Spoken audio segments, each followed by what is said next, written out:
एलोरा यंगों का और घटनाओं का चयन करते थे।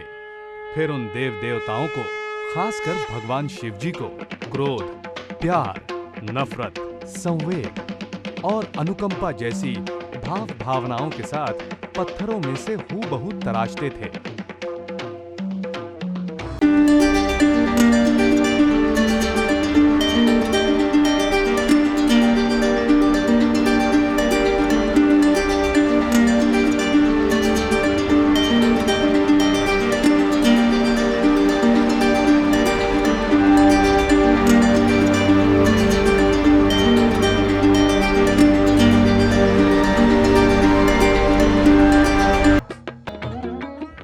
यहाँ की बुद्ध गुफाएं नजदीकी कालखंड की अंदाजन ईसा पूर्व 600 से 900 तक के अवधि की हैं। हिंदू गुफाएं ईसा पूर्व 650 से 1000 वर्षों के बीच की तथा जैन गुफाएं ईसा पूर्व 800 से लेकर 1200 तक की पुरानी हैं। इसीलिए वेरुल की गुफाएं एक नहीं बल्कि अनेक विध भारतीय कला क्षेत्रों की विभिन्न आदर्श पहलुओं को रेखांकित करती हैं।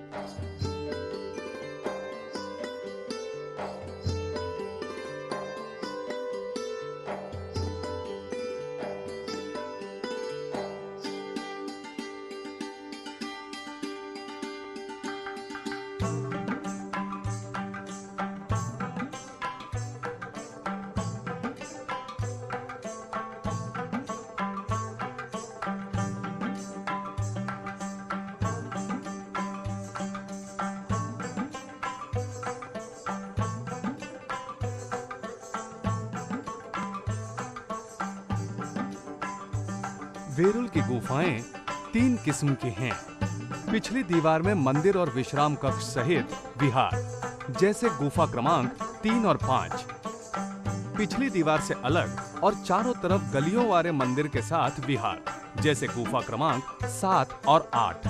कक्षों के बजाय दीवारों पर सजे शिल्प चित्र वाले बहुमंजिला विहार, जैसे गुफा क्रमांक 11 और 12।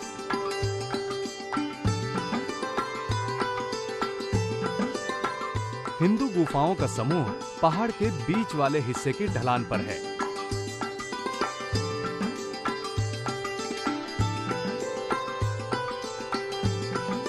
गुफा क्रमांक 14 और 21 बौद्ध गुफा क्रमांक 8 के सदृश हैं, जहां मंदिर को अलग पहचान मिली हुई है और उसके चारों तरफ खुली जगह है। 16 नंबर की कैलाश गुफा सबसे महत्वपूर्ण गुफा है।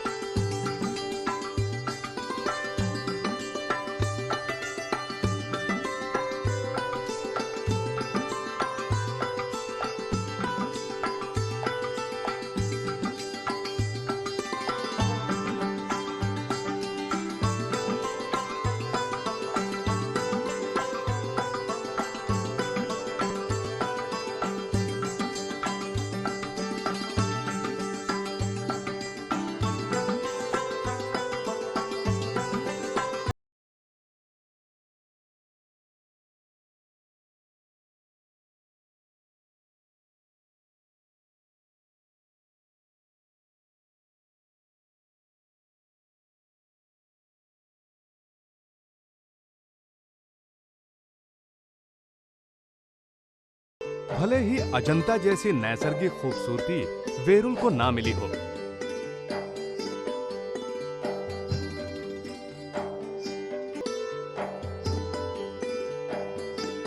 भले ही अजंता जैसी नैसर्गिक खूबसूरती वेरुल को ना मिली हो, पर अकेला कैलाश मंदिर इसकी क्षति पूर्ति करता है। और सिर्फ भित्ति चित्र के बजाय यहाँ पर शिल्प चित्रों की खूबसूरत प्रदर्शनी लगी हुई है। ये ज्यादा सुघड़ नहीं है पर स्थायी हैं। वेरुल में हमें विषय और प्रसंगों में विविधता का प्रयोजन दिखता है, जो प्राचीन भारत के 3 प्रमुख धार्मिक आस्थाओं का प्रतीक है। कुल मिलाकर हम ये कह सकते हैं कि दृश्य और वैविध्यपूर्ण रचनाओं के आधार पर वेरुल का स्तर अजंता से थोड़ा ऊंचा ही है। ईस्वी सन 700 में गुप्ता राजवंश नामशेष होने के बाद दक्षिण में सारे जमींदार स्वतंत्र हो गए।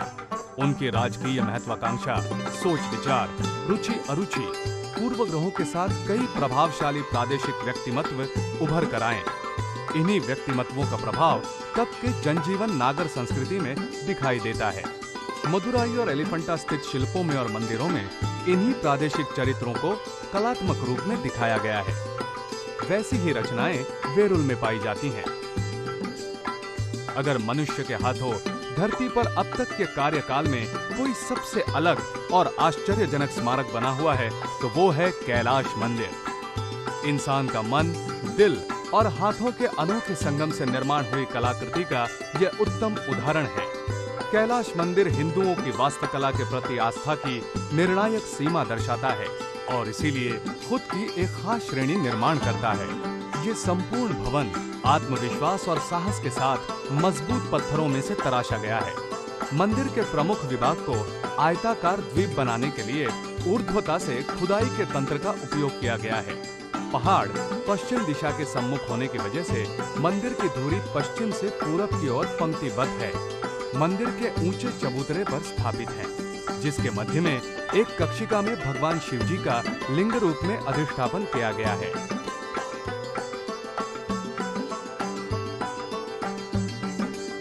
मंदिर का निर्माण कार्य राष्ट्रकूट राजा पहले कृष्ण के अनगिनत संपत्ति का ब्यौरा देता है। कैलाश की वास्तुकला परिवर्तनकारी शक्ति प्रकृतियां और भावनाओं की नकल का जाना माना उदाहरण है और पौराणिक हिंदू महाकाव्य रामायण और महाभारत के अनेक घटनाओं को दर्शाती है। इनकी स्वर्गीय नक्काशी और फूल पत्तियों की रचनाएं प्रदर्शनी में चार चांद लगाती हैं।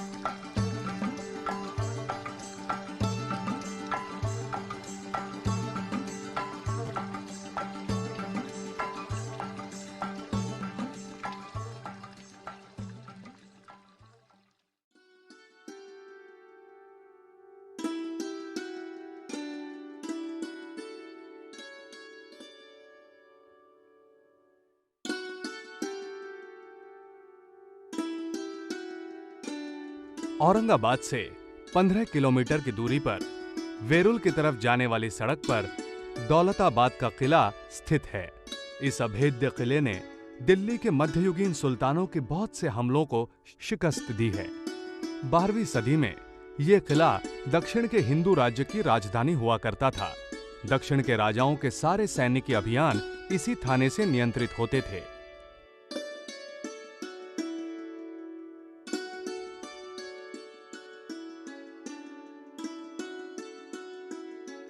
एक सबसे अलग शंक्वाकार शिखर वाला पहाड़ चुनकर उसको 150 फीट ऊर्ध्वाकार काटकर उसकी नींव की चारों ओर गहरी दीवारें बनाई हुई हैं। ये दीवारें दुश्मन को झांसा देने के लिए बनाई गई हैं। इस किले का नियोजन अविश्वसनीय है। दीवारें और दरवाजों का आयोजन इस तरह किया गया है जो दुश्मन को झकाता रहता है और हर कोने से हस्तक्षेप करके शिकस्त देता है। यहाँ पर एक सैकड़ा और घना अंधेरे वाला गलियारा हमें आकर्षित करता है और अंदर जाते ही आम आदमी डर के मारे जम जाता है।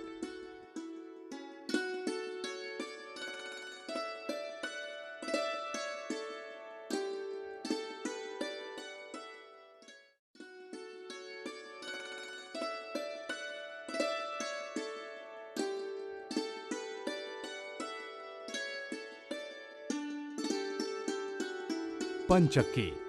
औरंगाबाद स्थित पंचक्की या पानी की चक्की को 17वीं सदी में सूफी मुस्लिम संत बाबा शाह मूसा द्वारा निर्माण किया गया था।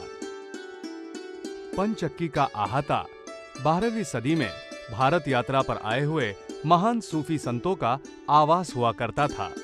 ये मुस्लिम संत वेदांत के तत्वज्ञान से प्रभावित थे। सूफी आंदोलन भारत में धर्मनिरपेक्षता का पुनरुज्जीवन करता है। पंचक्की एक शांत, उत्तेजन रहित जगह है जो मध्ययुगीन जीवन का अवलोकन कराती है। कल्पक और संवेदना जागरूक रखने वाले यात्रियों को यहाँ ढोलों की आवाज और आहते में टहलने वाले लोगों की फुसफुसाहट सुनाई देगी। नलिका सिद्धांत का उपयोग करके पानी को 11 किलोमीटर की दूरी से मिट्टी की नली से यहाँ लाया गया है। पानी के इस स्रोत का इस्तेमाल ऊर्जा निर्मित के लिए किया गया है, जो एक बड़ा सा आटा पिसाने के पत्थर का सील घुमाता है।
है।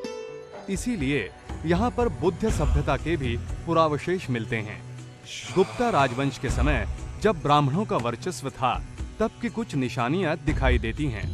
यहाँ की मुख्य गुफा भगवान शंकर जी को समर्पित की गई है और एलिफेंटा का मुख्य आकर्षण है। पौराणिक कथा और इतिहास के अनुसार चालुक्य राजवंश का महान योद्धा युवराज दूसरा पुलकेशिन ने अपनी जीत का जश्न मनाते हुए यह मंदिर बनवाया था।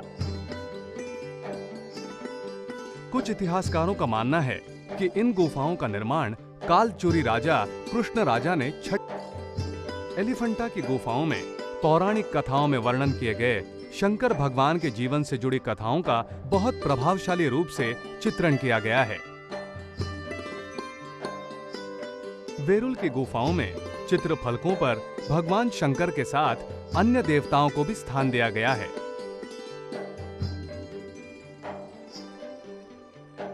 पर एलिफेंटा में सिर्फ और सिर्फ भोलेनाथ ही हैं।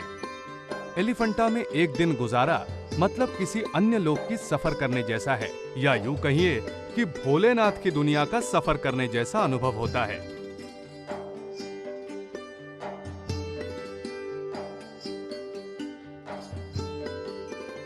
शिव शब्द का मतलब है शुभ, समृद्धि। ये हिंदू त्रिमूर्ति में तीसरे भगवान हैं। ये अमंगल का विनाश करने वाले देवता हैं और अंधेरे का प्रतिनिधित्व करते हैं। ये क्रोधित देवता हैं।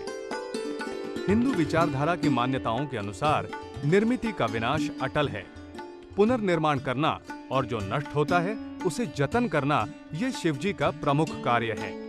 इसलिए इनको लिंग मतलब पुनर्निर्माण की निशानी के रूप में दर्शाया जाता है।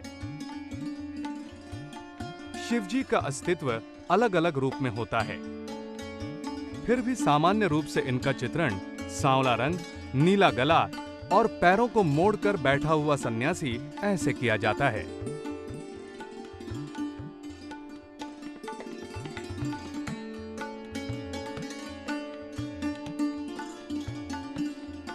इनके बाल घुंघराले और सुनहरे रंग के होते हैं।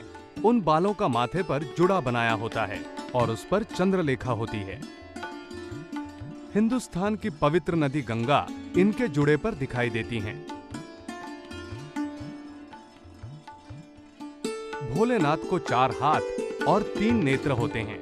तीसरी आंख माथे के बीचों बीच होती है और हमेशा बंद रहती है। ये सिर्फ दुष्ट शक्तियों का संहार करने के लिए ही खुलती है। इनके गले में खोपड़ियों की माला, रुद्राक्ष के दाने और सांप लटकते रहते हैं। ये सांपों का इस्तेमाल बाजूबंद और मणिबंद जैसा भी करते हैं।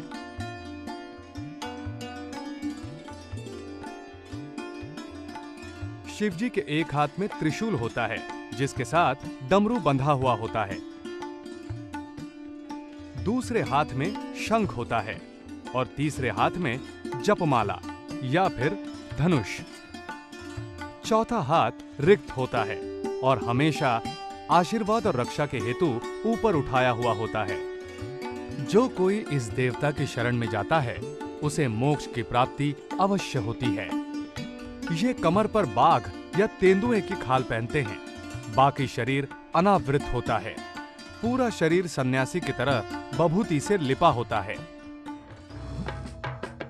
शंकर जी ने ही नृत्य का आविष्कार किया है और पहली 16 मुद्राओं से संस्कृत भाषा का निर्माण हुआ है। इनके क्रोधित नृत्य को रुद्र तांडव और प्रसन्न नृत्य को आनंद तांडव कहते हैं। जब ये नृत्य करते हैं तब इनके इर्द गिर्द बाकी देवता भी उपस्थित होते हैं। सरस्वती वीणा बजाती हैं, इंद्र बांसुरी बजाते हैं, ब्रह्मा धुन बजाते हैं, लक्ष्मी गाना गाती है और विष्णु ढोलक बजाते हैं। उनके नृत्याविष्कार में ब्रह्मांड की पूरी जानकारी जैसे निर्माण, जतन, विनाश, गतिशीलता और इन सब का महत्व प्रस्तुत किया जाता है। एलिफेंटा का गुफा मंदिर एलिफेंटा को गौरवान्वित करता है। यह लगभग 5000 वर्ग मीटर क्षेत्र में फैला हुआ है। इसकी चौड़ाई पहाड़ी के शिखर पर जाने वाली 100 कदम की सीढ़ी जितनी है। मंदिर के भीतर एक बड़े बड़े खंभों वाला और पंक्तिबद्ध स्तंभों वाला सभा भवन है। ऐसा प्रतीत होता है कि ये सारे खंबे छत को सहारा देकर संभाले हुए हैं और आड़े छेदी भीतरी छत का भ्रम पैदा करते हैं। यहाँ पर 9 चित्रफलक हैं जो दीवार पर झांकी की तरह सजाए हुए हैं।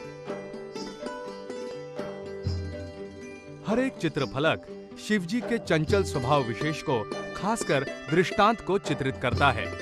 ये सब सजीव बनाने के लिए रोशनी और छाया का बड़ी ही खूबसूरती से इस्तेमाल किया गया है। यहाँ के कारीगरों ने गुफा को शिवजी के हिमालय स्थित आवास का रूप देने की चेष्टा की है।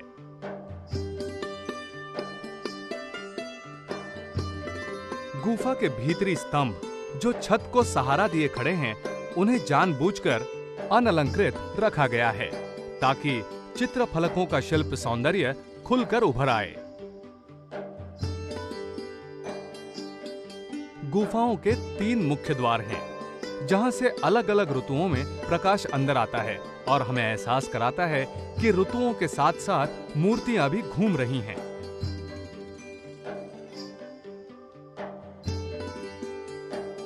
महेश मूर्ति की रचना भी अन्य प्रतिमाओं जैसी है और भोलेनाथ की 3 अवस्थाओं को दर्शाती हैं। मजबूत नींव पर खड़ी यह मूर्ति बदलते ऋतुओं के साथ घूमती है, ऐसा प्रतीत होता है। दंत कथाओं में भोलेनाथ की 5 अवस्थाओं का वर्णन आता है और ये सब उनके कार्य की प्रतीक मानी जाती हैं। यहाँ पर मध्य में एक शांत चित्त, गंभीर स्वरूप की जुड़े अर्धचंद्र लिए हुए तत्व पुरुष की प्रतिमा है। बाईं तरफ सावली और डरावनी सी घुंघराले सुनहरे बालों वाली सांप और भयभीत करने वाली तीसरी नेत्र वाली अघोरा की प्रतिमा है, तो दाहिनी तरफ बालों में बंधनी सजाई हुई सुंदर ललना जैसी कोमल आकर्षक प्रतिमा है जो हमें मंत्रमुग्ध करती है। सारे भक्तों में प्रिय है उमा महेश्वर की मूर्ति, जिसमें भोलेनाथ अपनी पत्नी, 2 बेटे और कुछ भक्त गणों के साथ प्रसन्नचित्त बैठे हुए हैं। ये खिलाड़ी जैसी मुद्रा शिवजी को नटराज के रूप में चित्रित करती है। नटराज एक ऐसे दैवी नर्तक हैं जिन्होंने अपने नृत्य से पूरा ब्रह्मांड हिलाकर पृथ्वी का निर्माण किया। इनका नृत्य जिंदगी की शुरुआत से लेकर अंत तक के सफर को आविष्कृत करता है।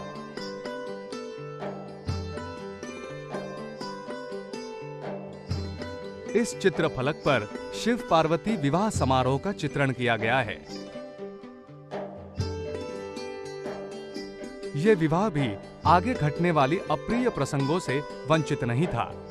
एक दिन एक क्रोधित साधु पुरुष राजा सागर के सारे पुत्रों को जलाकर खाक कर देता है। फिर राजा का पोता भगीरथ बड़ी कड़ी तपस्या करके आकाश गंगा को प्रसन्न करता है और मृत युवराजों को पुनरुज्जीवित करने के लिए धरती पर आने की विनती करता है। आकाश गंगा एक शर्त पर मान जाती है। शर्त यह होती है कि इतनी ऊंचाई से जब वो धरती पर आएंगी तब उसकी धरा को खंडित करना होगा। अगर ऐसा नहीं होता है तो पूरी धरती तबाह हो जाएगी। भगवान शंकर जी इस शर्त के लिए तैयार हो जाते हैं और हिमालय पर खड़े होकर गंगा की धारा को अपने सिर पर रोक लेते हैं। फिर गंगा उनके घुंघराले बालों से रीछकर धरती पर आती है और सारे युवराजों को जीवित करती है। इस चित्रफलक में चौसर खेलते हुए दिखाई देते हैं। शिवजी के सन्यासी स्वभाव के कारण शिव पार्वती के वैवाहिक जीवन में अक्सर कलह के अवसर निर्माण होते थे। इसकी शुरुआत चौसर के खेल से होती थी। भगवान शिव ज्यादातर जालसाजी से खेल को जीतते थे। जब पार्वती ने उन्हें ऐसा करते हुए पकड़ा, तब शिवजी ने पट को उधेड़कर तारों को ढक दिया और चांद सूरज को बुझा दिया। पूरे ब्रह्मांड में एक ही हल्ला मच गया। जब पार्वती ने अपनी व्यवहार कुशलता से उनके ऊपर लगे सभी आरोपों को खारिज किया, तब जाके सारा कुछ पहले जैसा हो गया।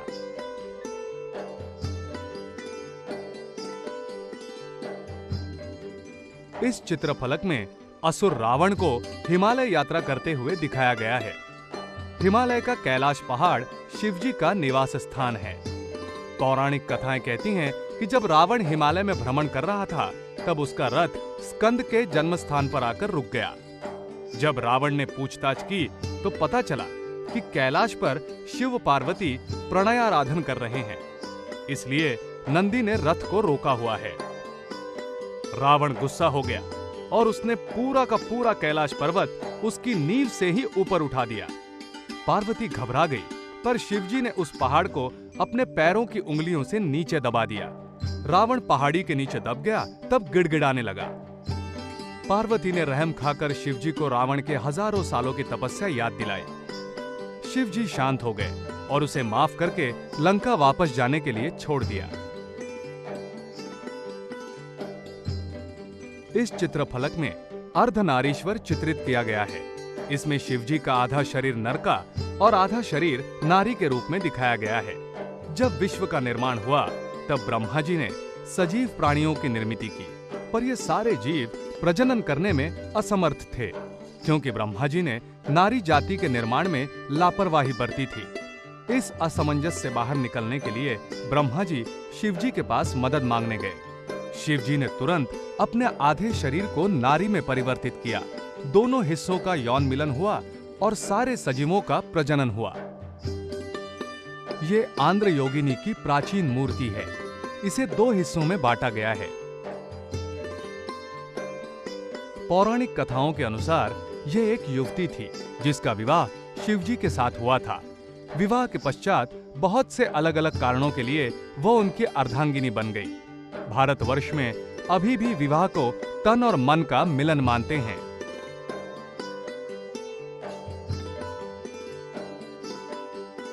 यहाँ पर असुर अंगक को शिवजी ने अपने त्रिशूल पर उठाया हुआ है, ऐसा चित्रित किया गया है। इसकी कहानी ऐसी है, एक दिन पार्वती ऐसे ही दिल्लगी में शिवजी की आंखें अपने हाथों से ढक देती हैं। इसके कारण पूरे विश्व में अंधेरा छा जाता है। उसी वक्त शिवजी के पसीने की एक बूंद गर्म होकर तीसरे आंख में चली जाती है। इस प्रक्रिया के दरमियान एक क्रोधित बालक जन्म लेता है। उसे असुर हिरण्यनेत्र गोद लेता है। यह बालक पार्वती से प्यार करने लगता है और किसी भी हालत में उसे पाना चाहता है। शिवजी अंगक को उठाकर अपने त्रिशूल पर बिठाकर घमासान नृत्य करते हैं।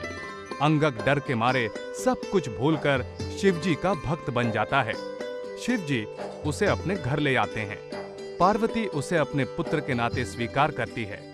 बाद में शिवजी उसे अपने दल का एक अधिकारी बनाते हैं और उसे भृंगनी ऐसा नामकरण करते हैं, जिसका अर्थ है